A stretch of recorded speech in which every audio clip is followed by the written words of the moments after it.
All right, grown-ups, it's just our time. I love the babies, but to help you, I gotta speak my mind. This segment's here to help you grow with book reviews, lessons, and things you'll be glad to know. If your little one's restless or looking to play, send them to my other playlist. The read-alouds there will brighten their day.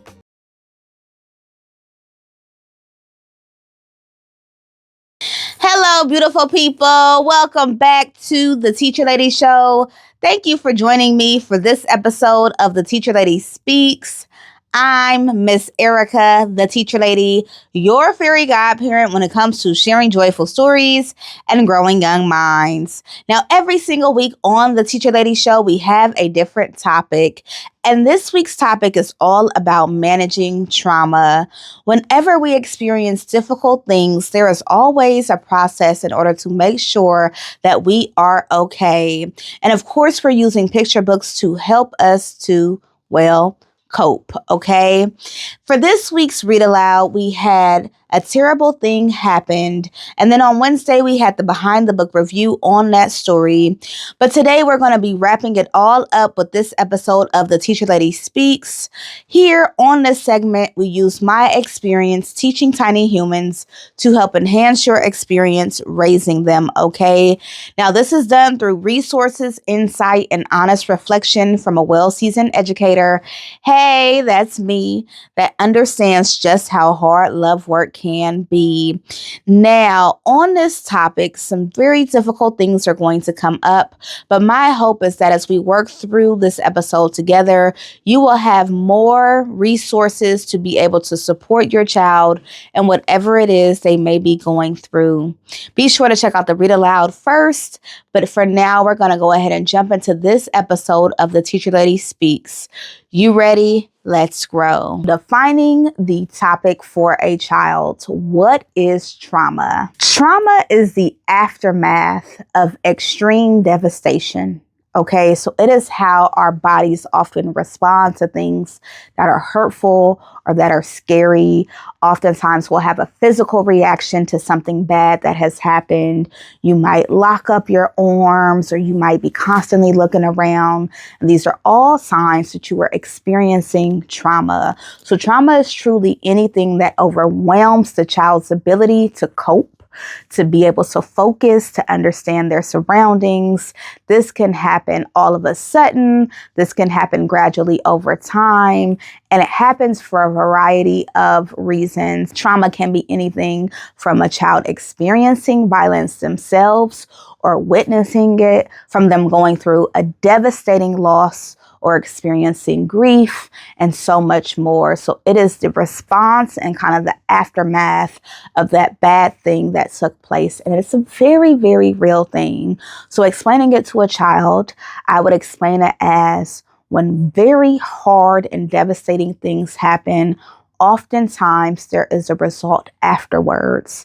And that result could be physical, it could be mental, but it alters your overall thinking and way of being. And all of that is what we call trauma. So childhood trauma often shows up as worries or nightmares, sensitivity to noise or just sudden changes, regressive behaviors or children kind of going backwards academically or socially, trouble focusing or paying attention to what's going on in front of them, as well as big unpredictable emotions. So this is when the child might have just been fine 5 minutes ago and all of a sudden they're crying hysterically and you're like, what is your problem? It could absolutely be their body having a trauma response from the devastating event that took place. Now, as always on this show, we compare two states so that you better understand what your child is learning about the topic in school, okay? So we compare the state of California to the state of Texas to have a better idea of what is embedded in the curriculum in regards to the topic. And this week's topic is managing trauma. So both states require emotional health instruction, including stress management, identifying feelings, and knowing when to seek help, all of which directly support trauma and being able to manage trauma. So within the state of California, it addresses trauma through health education content standards, social emotional learning competencies, and the multi-tiered system of support. Key standards include health education standards, mental, emotional, and social health. In first grade, children should be able to identify and express their feelings, just starting off super basic. In second grade, they should be able to describe how emotions change and how they affect their behavior.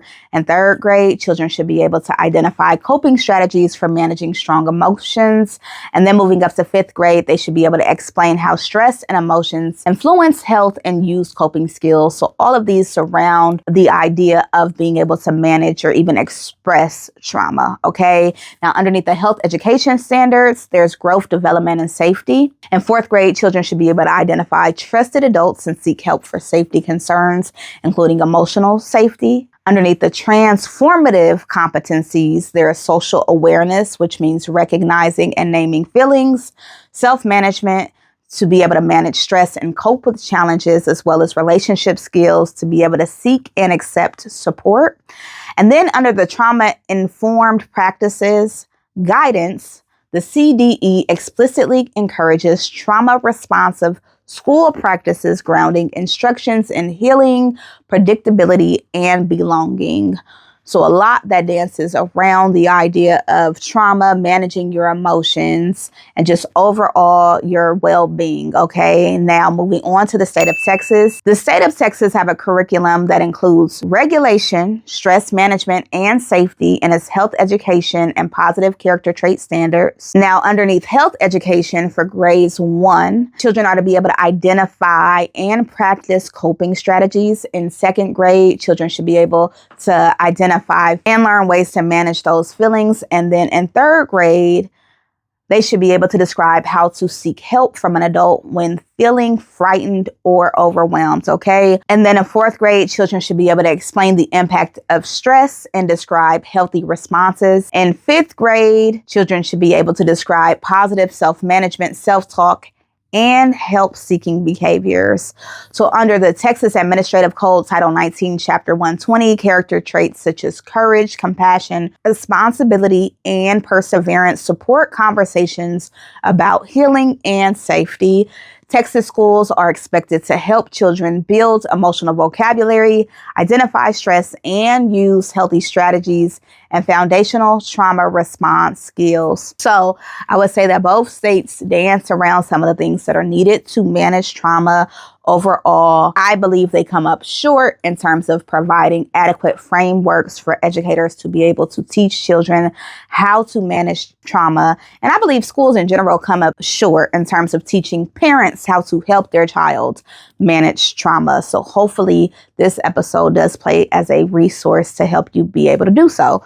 Which leads us to our next area of this show. These are some resources that can help your child in terms of managing their trauma or the aftermath of a devastating event. Okay. So the first is Sesame Streets in Communities. They have a traumatic experiences toolkit, and that toolkit offers videos, activities, and parent guides helping children cope with fear, loss, and sudden change. Characters like Big Bird and Rosita model emotional expression in a gentle and relatable way. We love Sesame Street, okay? And then we also have the National Child Traumatic Stress Network, which is a child-friendly coping tool or resource. I like it because it's consistently adding new things into their archives to kind of help give us a better idea of how to support our children. But it provides simple handouts, emotion charts, breathing techniques, and stories designed to help children understand trauma and feel empowered in their healing. You then have Go Noodle. They have a mindfulness and grounding part of their website specifically around getting that child to calm down and kind of tap into their emotion. And so Go Noodle and their videos really help children be able to breathe, calm down, emotionally regulate themselves. And this is all done by way of short videos. And it's perfect for moments when that child feels overwhelmed and they just need a reminder of just inhale and exhale. Okay. The next resource is called Smiling Mind, which is a mindfulness app for children. So this is a free research-backed app with guided meditations created specifically for children dealing with stress, anxiety, or big emotions. which often happen as a result of trauma. And then you have Children's Hospital of Philadelphia. They have an online coping kit. Now, this is an online collection of coping strategies, journaling prompts, sensory tools, and safety plans that teach kids how to manage emotions and rebuild their sense of security. Because after you experience a devastating event, the number one issue that takes place is not feeling safe or secure in your own body, and a lot of times in your own mind, okay? The next resource I want to let you know about is the Dougie Center. And this is the National Grief and Bereavement Resource for Children. So the Dougie Center offers books, videos, and simple coping tools for children experiencing grief, loss, or big life changes. Their tip sheets for kids help children understand their emotions, name their fears, and feel less alone. Families can download conversation guides as well as memory-making activities. And just overall, it is another resource to get children the help that they need after a traumatic incident. The next resource I'm going to let you know about is the Child Mind Institute. We've talked about this on other segments of the show, but for this specific topic, they have a trauma symptoms and coping tool. So their website provides clear, accessible advice for parents on trauma responses. Okay. So you know how I keep saying this whole show is a way for me to help you help them. That's what this website is going to offer. It's going to provide you talking points and just overall support in helping your child through whatever the traumatic incident or sometimes multiple incidences might be. The next resource is a 0 to 3 early childhood trauma resource on 0to3.org. And this is perfect for younger children. 0 to 3 offers videos and guides explaining how trauma affects early development and what caregivers can do to help toddlers and preschoolers regain a sense of safety. So their calming activities like pattern play or sensory routines and emotion coaching help little ones express what they cannot yet verbalize. The Center for Resilient Children Trauma-sensitive activities, okay? And this is resilientchildren.org.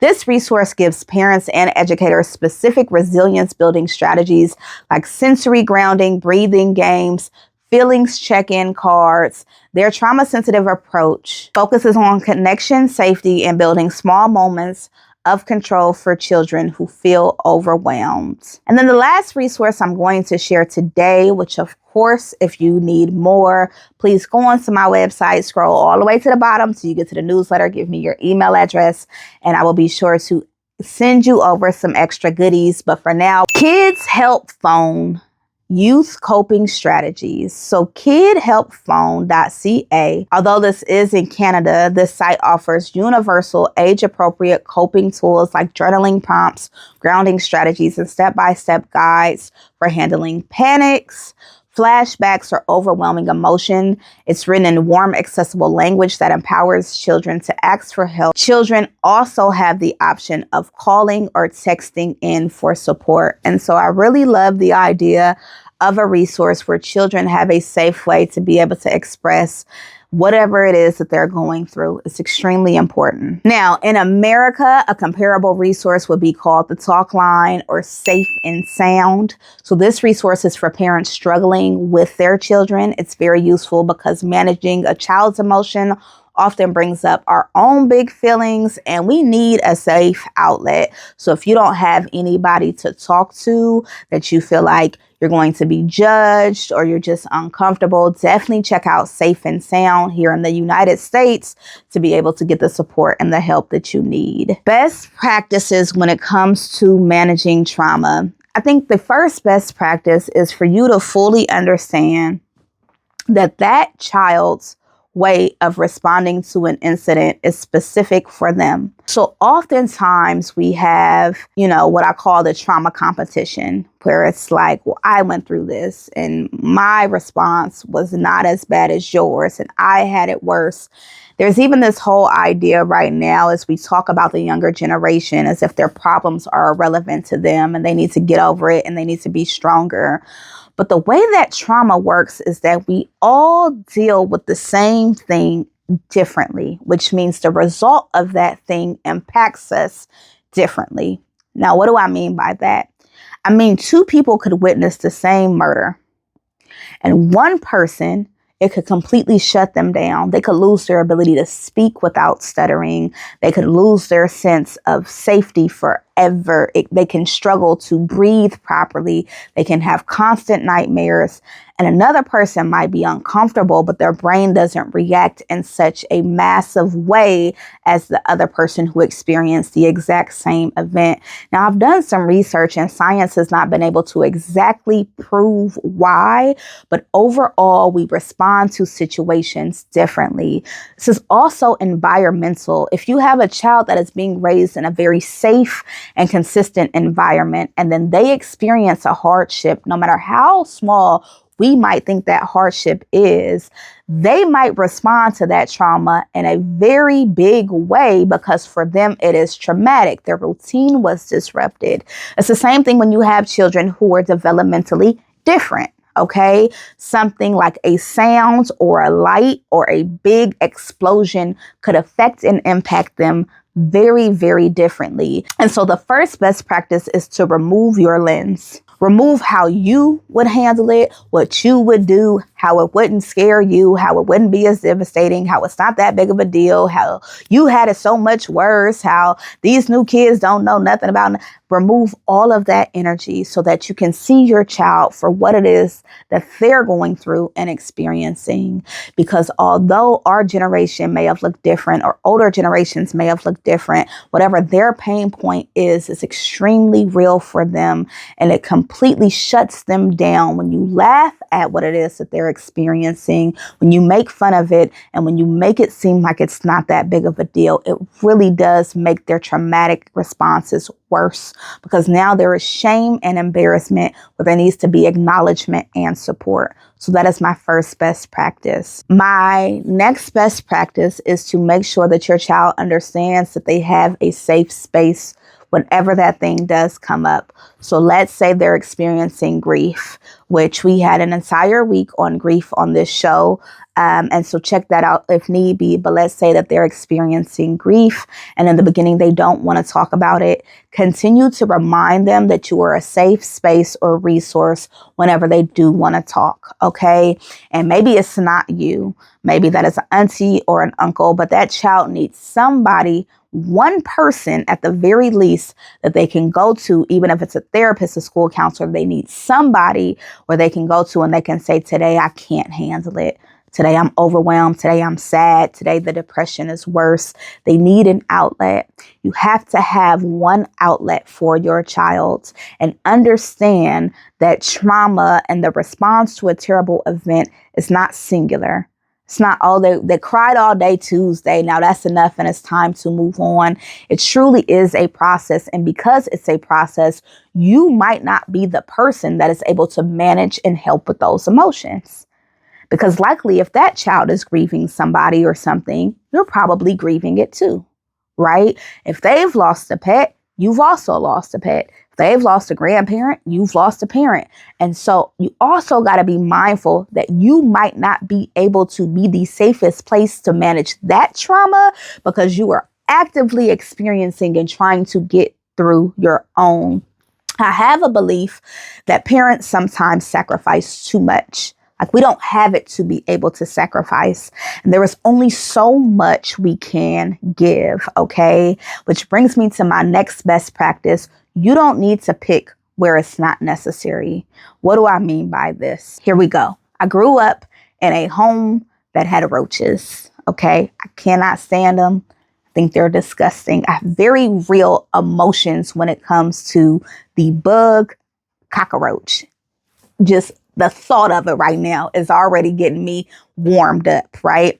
Now, my daughter went to a friend's house and had raisins for the first time. I don't buy raisins. I don't like raisins because raisins in my mind look like baby roaches. It is what it is. I'm sharing to help to give you an idea. So my daughter goes to a friend's house. She has raisins. She loves them. She comes home. She asks for raisins. Why don't we eat raisins? Absolutely not. I will never buy raisins. You got everything else in there. You got nuts. You got popcorn. You got whatever else you need. I will not be purchasing raisins. Why? Because if in my mind, raisins translate to this big emotional response of childhood roaches, right? I'm now, 30 something years old. If it takes me all the way back there, leave it alone. I'm only talking about it right now for the benefit of this video to help to give you an idea of how trauma works. You don't got to go touching everything. You don't have to push that child to get over it and scare them into, getting over the fear and the thing. I don't believe that is a best practice. I've seen episodes of like Maury where there is a phobia of clowns, and then you have a bunch of clowns all around to try to get the person so overwhelmed by seeing all the clowns that now they're okay. And I don't believe that that's right. I believe wherever you can leave something alone to let it heal, leave it alone. You don't have to pick at it. You don't have to push to buy raisins in my case. If raisins are going to bring up a bad memory, you don't have to force yourself to go back to certain places to revisit certain events. There's only so much therapy before you have to figure out how to start living exactly where you are with what you have. So you want to be mindful of how much you're consistently pushing yourself and revisiting those moments. Now, of course, I'm a huge advocate for therapy. I've had my fair share myself. What I'm trying to articulate is that life is happening for that child right now with everything going on around them. Same for you. Life is happening right now. So even if therapy is once a week, you got 6 days plus, right? You got a little bit of that 7th day where you have to figure out how to cope, how to keep going. So do not push and force them to face every fear, face every situation, be stronger, go, go, go, go, go. Stop picking at that scab. Okay, let's keep growing. My next best practice is to create some sort of security safety for that child. And so if they've just experienced a traumatic event, is there a blanket? Is there an art piece they can create? Is there something that is going to serve as a physical reminder that they are okay? Okay. And a lot of times children hearing you're okay, not as this way of telling them how to feel, but as a reminder to bring them back could be helpful. Now, sometimes it has the opposite effect where you're telling them they're okay and they're like, I'm not okay, I'm not okay, I'm not okay. So you want to get to know your child. What are the words that are going to bring them a sense of soothing? What are the things they need to hear or understand? Is there a television show that doesn't overstimulate them, but that helps them to calm down? Is there a song you can play, a blanket you can give? What are the things in that toolkit? You want to create a toolkit, okay, for your child and for yourself. What's in your toolkit? What you drinking on? When you resting? Who are you talking to? When are you journaling? What is in your toolkit as the parent of someone who is actively experiencing the aftermath of a traumatic event? You need a toolkit and they need a toolkit. You need to understand when you're done, when you can't talk anymore. You need to understand when you need to call into the talk line to have an honest conversation. You need to understand when you need to go to therapy and help yourself. And the same is true for your child. You're going to have to understand how to get them the resources and the support that they need to get through it. Remind them to breathe. Remind them that right now you're grounded. Another thing that I found very helpful when I can physically see my students responding to something that has taken place is to have them walk me through where they are right now. And in the beginning, they think it's silly, but I have them tell me, I'm in the classroom. Well, where are you sitting at? I'm sitting in the desk. Where are your feet? My feet are on the floor. Where are your arms? My arms are on the desk. And they get a little irritated, but eventually you start to see them come down, because when you are in an episode of panic, your mind goes somewhere that your body usually is not. They're very connected, the mind, the body. They're very, very real. And so reminding that child that in this moment where they are okay, getting them to a familiar place could really, really help. Trauma is difficult to manage because we all have different trauma responses. Some of us shut down and we go completely within and we want to cover ourselves up and not be seen and maybe overeat or oversleep or overconsume whatever it is that we feel like gives us a sense of comfort and control. of us lash out and we scream and we throw stuff and we're raging, okay? There really is a wide spectrum when it comes to how children and how people manage trauma.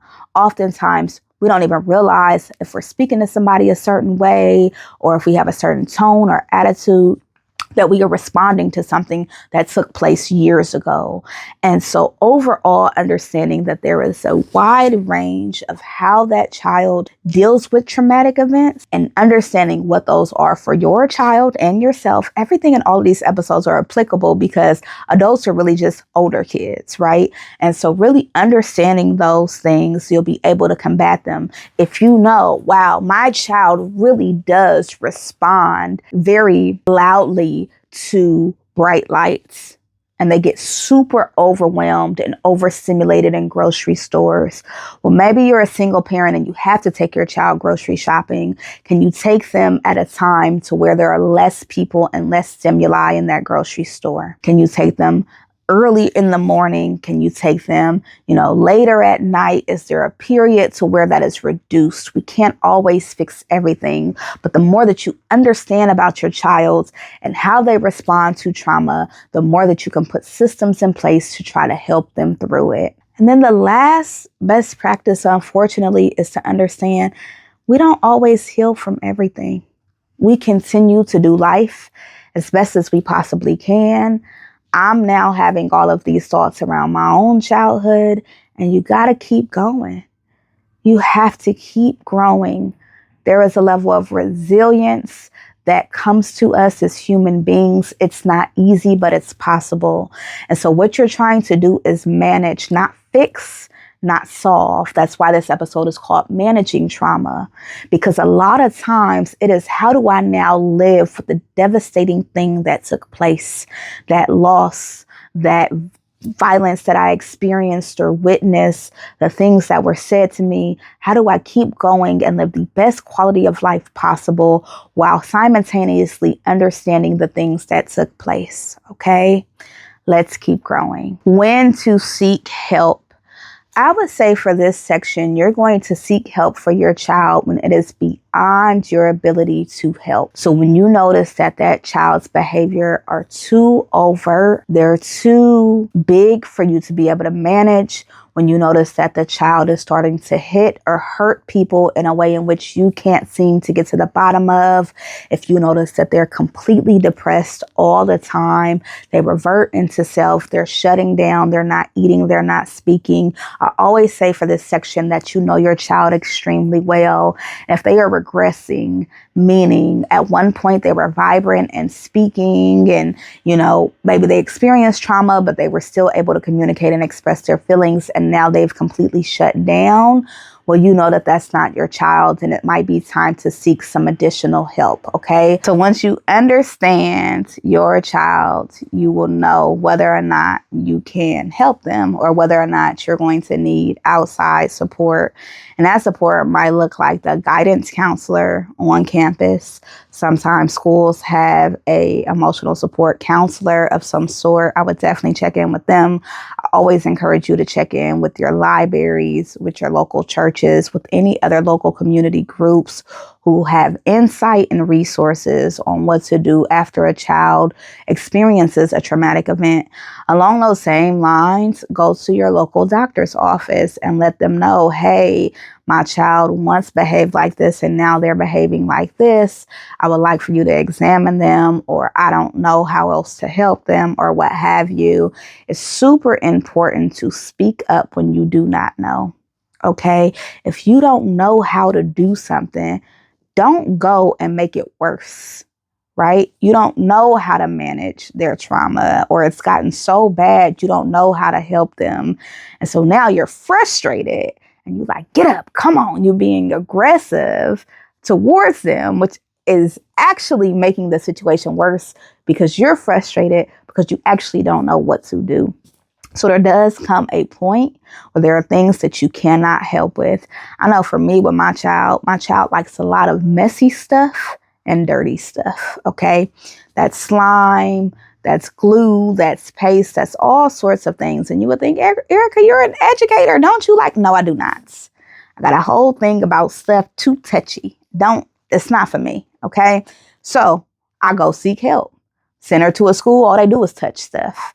You have to know when it's not something that you can handle. You don't want to push yourself too much that now you've broken yourself, you've malfunctioned yourself trying to give your child everything you possibly can to make sure they're okay. You have to make sure you're okay first. You know how on the airplane they say, like, in case of an emergency and the mask drop down, you put on your oxygen first, then put on the oxygen of your child or whoever else it is you're trying to help. The reason behind that is, as you're no longer breathing, you can't even focus on putting a mask on because you ain't got no air going. Right? So it really is the same in day-to-day life. You do what you can, but you make sure that you are okay first, and then you are able to help your child. And if you cannot, you get them the resources that they need. Should I be bringing up the thing that traumatized my child?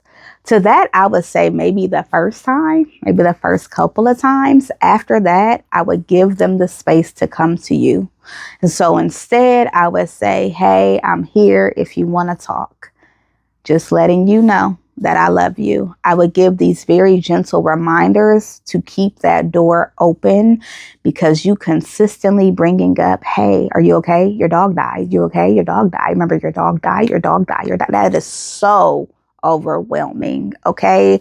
So allow them the space to process what it was that took place and come forward when they are ready to have that conversation. Now, again, we talked about this and when to seek help, but if they're not talking about it and it's actively affecting them, instead of bombarding them with questions and kind of trying to force them to process it, that's when you're going to go and get some additional support and help, therapy, counseling, whatever else outside of yourself to get them to open up. But if you are not a trained professional, and even when you are, right? Like, I've been in education over a decade when I had my kid, or a while after, before I had my kid, then I became a parent and I was like, what happened to everything I thought I knew? So even if you are a professional, it is different when it comes to your child. Even if you're a psychologist, a therapist, whatever degrees, accolades you may have had, when you become a parent, it is a different situation. So I still encourage you to go get other help, but don't be bombarding that baby a million times a day with whether or not they want to talk about that grief, that sadness, that loss, or that pain point. What if my child does not want to talk? We discussed this earlier, kind of feeding off of the last question. If they are not at a place of talking, we're not going to force them to talk. We're going to give them space and we're going to seek help if needed. And then the last common question is, what happens if I am also traumatized?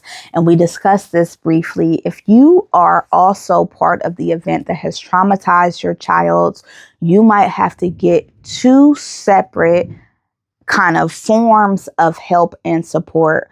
You have to make sure that you are healing, that you're in the process of doing better, because you are the adult in the household. And so that means that you're going to have to get help for yourself while also seeking support and help for your child. This is not a topic or a subject where I'm like, do more research and you can do it. Sometimes you can't. And so if you are also traumatized, you are human and you get to give what you can. But if you cannot give, take a step back and make sure that you are okay. Whew. Let's take a deep breath in and a deep breath out. Deep breath in and one out. Thank you for learning with me, for growing with me, for being part of this book loving community. Thank you for taking the time to possibly better understand the trauma you or your child might be experiencing.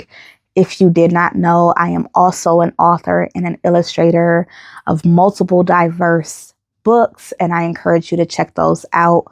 those books encourage something called the Empathy Library, which is a way for us to give back and to get books to children in need by way of your generosity, okay? So make sure you explore the website for the books as well as the Pay It Forward program.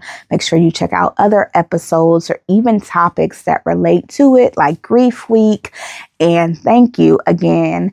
And remember, until next time, to enjoy the moment or go be a joy in the moment.